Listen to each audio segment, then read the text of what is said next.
right? Fine. So this is the overall course details, very briefly, that we try to do. So the timing is there, and most probably we have kept the days as Monday, Wednesday, and Friday, but that can be fluctuated depending on your availability as well as hours, because we also have some holidays or some seminars come up, and we have to postpone the class. But most probably Monday, Wednesday, and Friday are something which are preferable. And if you have anything to say, you can either say here or at the end of today's class or today's session. Or the WhatsApp group is very active. You can drop there any message that you want or any query for anything. So that group will be there till you get the certificate. After that, we release all the people, and the new batch joins up. So until then you get the certificate, that is our responsibility. We make sure that you get, and after that, it's up to you. You have to use the skills that you generate in this 3 months to use it in your future endeavor. So, what are very important here is mainly it's a huge area. If we talk about AI/ML, actually everything is like one subject. And if you talk only about machine learning, like it has so many different parts. It will take like 4 to 5 courses to cover the entire machine learning. The same is case of AI, right? And when it's to machine learning, it goes beyond that. Also, it goes to deep learning and the most advanced networks or advanced algorithms which come up. But 3 months, we'll try to give you a brief of all of this, all the things that you need to know. But what is very important is mainly the basics. So for the basics, we have to cover the a very brief introduction of AI. Well, we will try to show you like how it started. It's very necessary to know how the entire concept of AI started, because it is not new. It's almost like 5 decades now. Only in the last maybe 2 decades it has exponentially developed or growth is there. But this is not a new concept unless or until the mathematics was there. This were already there in books in the form of mathematics or so.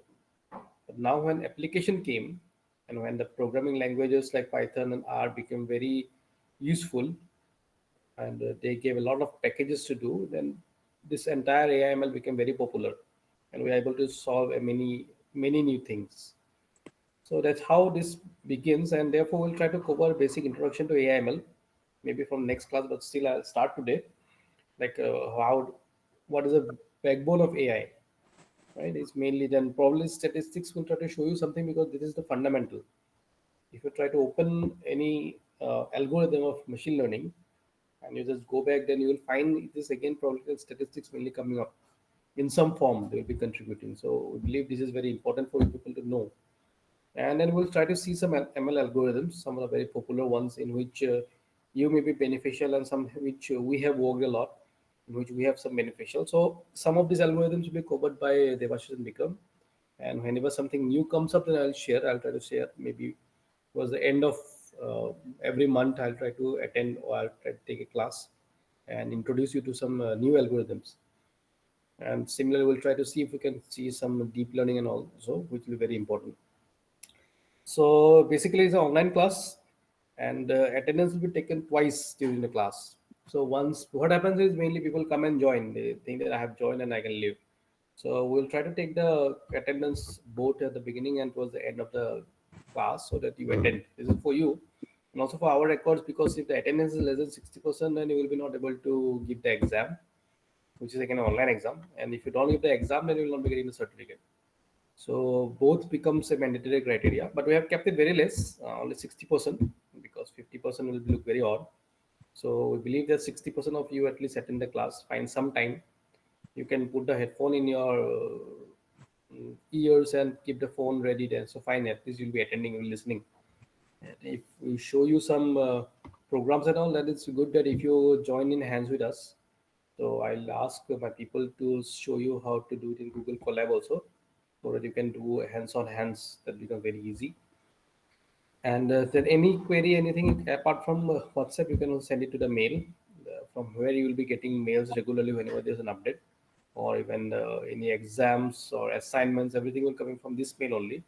So please keep checking, because two assignments will be there. So you have to cover both of them and submit. So this is a very overall structure, and I believe that most of you will be happy with this, and maybe we did not make it a lot of change, but still we keep it flexible as much as possible. So I'll begin with something like a story so that you people come to know. I hope most of you have heard about this term, right? Machine learning. You can respond, okay? You can keep your video on and you can keep your mic on. I have no problem on that because I'll be interacting with you. That will be more beneficial. So you have been mostly aware of this, right? It's a mainly computation concept where we use the computers mainly. Computers, we try to see that they behave, they think, they talk, and they give us the result like the humans do. That's why the title says like, can a machine mimic the process of human learning? So it's all about learning. The more we learn, the more we know, right? So you can differentiate like someone who is a class 10 pass, he will have a limited knowledge. One who goes to 12 with science background or arts background, he'll be having a different knowledge. Someone who is graduate, he will be having slightly more. A postgraduate, much. PhD, much, much, much. Postdoc will be someone with a lot of experience. So eventually, we want to we see that human learning goes with time only. So what actually happens, you see, to be honest, when you say we go to school, from school to class 12 and then to graduate, then to postgraduate and a PhD, ultimately, if you see, everything is just gathering of data only, right? We start with ABC in the nursery to doing quadratic equation in the class 10 to doing differentiation in or integration in class 12 and so and graduate, right? And then towards PhD, we go for a very specific problem. So the knowledge goes on increasing. Eventually, we are only collecting data. We're training our brain. Our brain learns more data. Our brain sees more processes of solving problem. So what happens is eventually our brain becomes very developed, right? And what goes in our brain, we can see a particular solution, or you can say we can see a particular problem can be solved in multiple ways, right? So a particular problem of X can have multiple ways of solving it, like be X1, X2, X3, X4.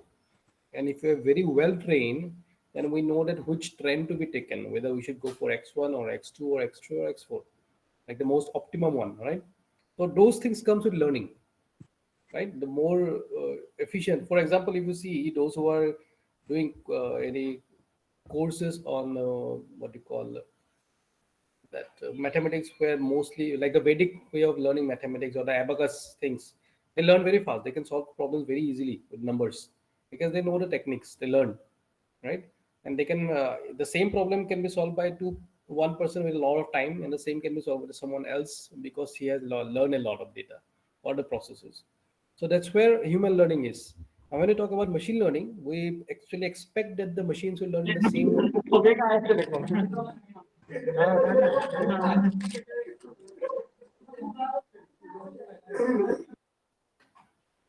So that's how it is. So when the machine learns, it involves two things.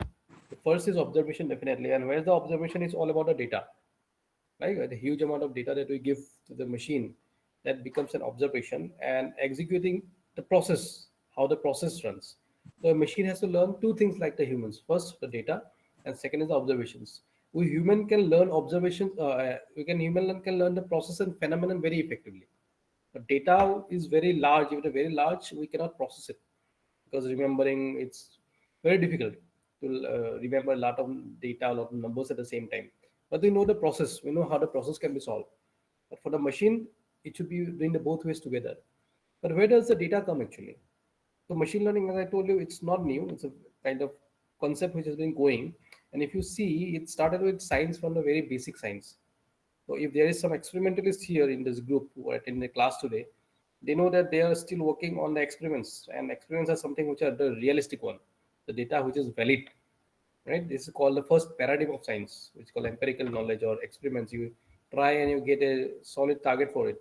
So that's a final fixed result. You have a valid point for that.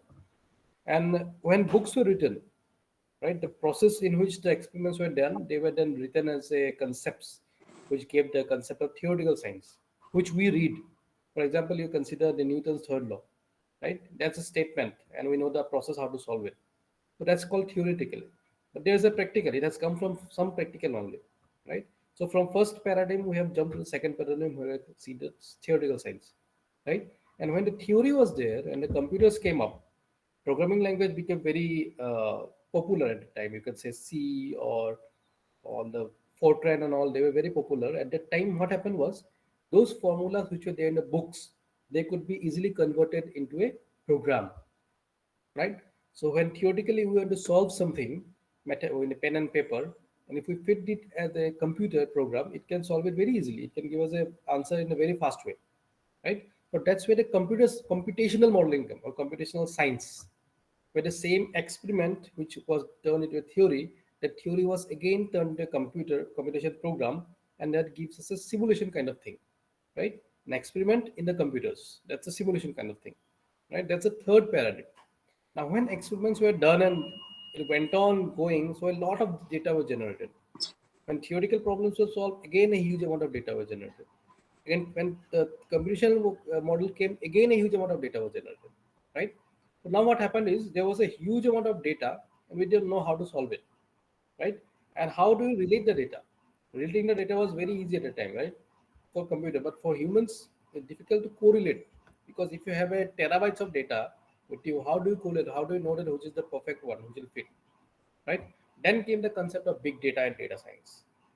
Okay, so when you go to big data and data science, it's actually using all the mathematics to learn data in the most efficiently way.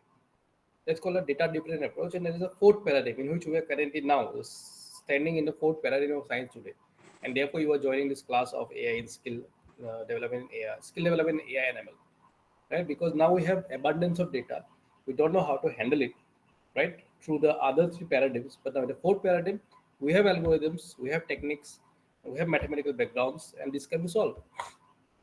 And how can we solve? We don't learn it, we make the machine do it, right? We make the machine learn the systems, learn the data, learn the observations, and make some predictions. That's where the entire machine learning comes concept. So the question now is, can a machine mimic the process of human learning? It can. It's possible, and therefore there is machine learning, right? So if you see the multidimensional components which make the machine learning actually possible is, like, only data will not work, right? Along with the data, you will need some knowledge. Knowledge comes from where? Some mathematics which you have to train, the programs which you have to read, the wisdoms, the decisions which they take before they have to identify that machine themselves to know that whatever I predicted before was wrong, right? So I need to learn more data. That's where we see the various parameters. If a model is not predicting correctly, we have to train with it more and more data, right? So that he sees a lot of data, he makes a lot of observation and can make some predictions accordingly. Information, only data not. Information. There should be some relation between the data. If you put three data X, Y, Z and they have not related at all to each other, then that will be difficult for the machine to learn. And finally is the integration. How the machine integrates all this information together and make a decision, right? So that's all becomes very important for the machine learning algorithm or any machine learning, where we call it a multidimensional, and everything is different. It's like a 4D data, right? And now it's possible where we connect natural sciences. I'm saying till now, even I also for the last maybe 5 to 6 years back, when I was doing this AI/ML thing in computer science background, I believe that mathematics is the only area where this will be applied to solve problems of computer science, right? But that's not the case at all. AI/ML is something which is called like a subset of everywhere. So it fits into all parts of natural sciences. It can be applied to physics, it can be applied to chemistry, biology, mathematics, economics, anywhere. So since every subject has some data in some form, that can be applied. And most interestingly, even the literature it can be there, right? Therefore, we have these terms called natural language processing. Natural language is something which I'm speaking right now, English. But how does the computer interpret my language? So that's natural language processing. And it has gone very far beyond, right? Therefore, the machine can even talk to you, can communicate with the machine through language. So these things has come up, and therefore we can say that this entire area of machine learning or AI, this is not a single disciplinary research. It is mainly an interdisciplinary research. I'll show you. It's not even inter. It will go to transdisciplinary research, right? So that's what I'm talking here. So if you see, there are different types where multiple disciplines can join together hands in research. The first is like multidisciplinary. When there's a single problem, everybody comes to solve it. Okay, everybody comes to solve it. That becomes a multidisciplinary problem. and there's an interdisciplinary. There's a known some disciplines who can work together can solve the problem. So two come together to form one discipline and then solve the problem, right? And what is trans? Trans is like the overlapping of everyone. It's not a, like they are joining their hands or something, or there's a dependency like only after the A, B can solve the problem, after B, C will do no. Here there's a complete overlap.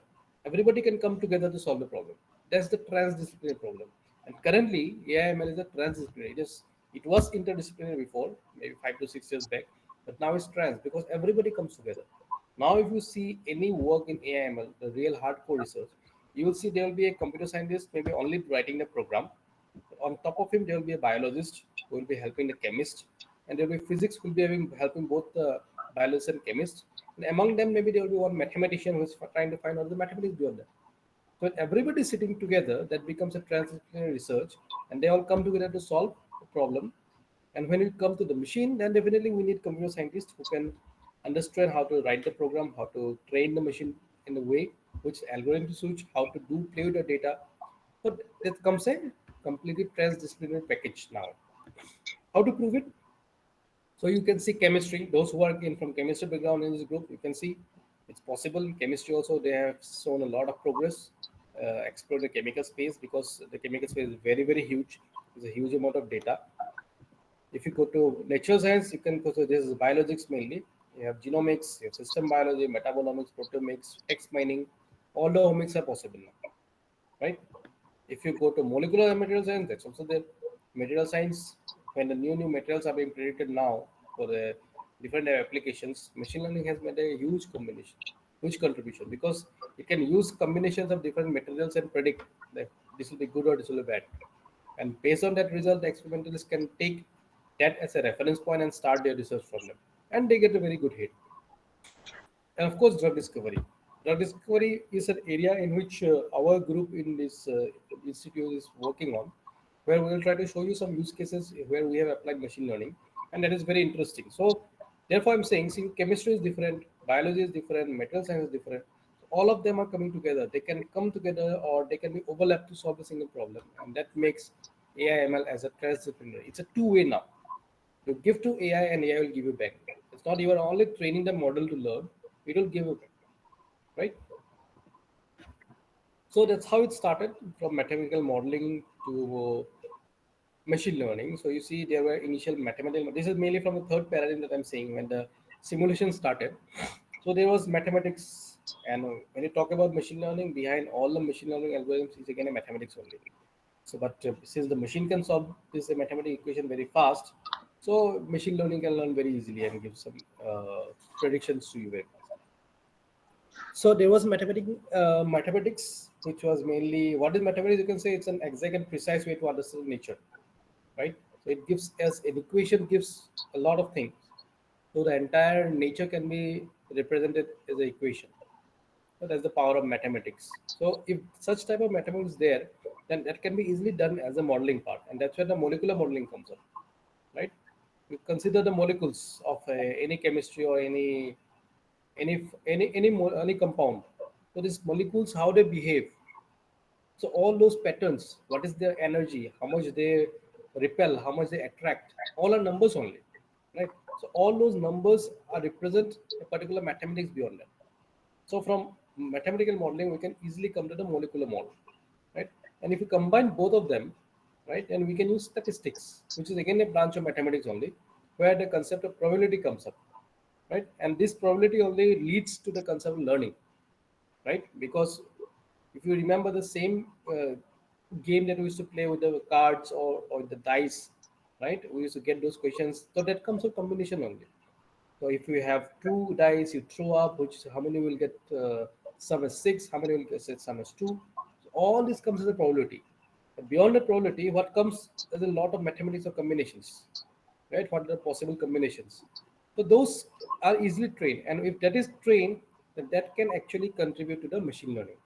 Because ultimately, when you see when a machine predicts, it predicts with some value, it predicts with some accuracy or something, right? With accuracy. Accuracy means how much it is able to predict, and the predict comes from probability only. So every time if you see in machine learning, if you consider a binary problem, like it has to predict whether zero or one. there will always be a threshold, and threshold is like zero point 0.5. So if something is above zero point 0.5, it goes towards 1. If something is below zero point 0.5, it goes towards 0. So that's the conventional way. So that's again a probability only, right? For example, we also know probability has only two values, whether it is 0 or 1. And the scale is again from 0 to 1. Within that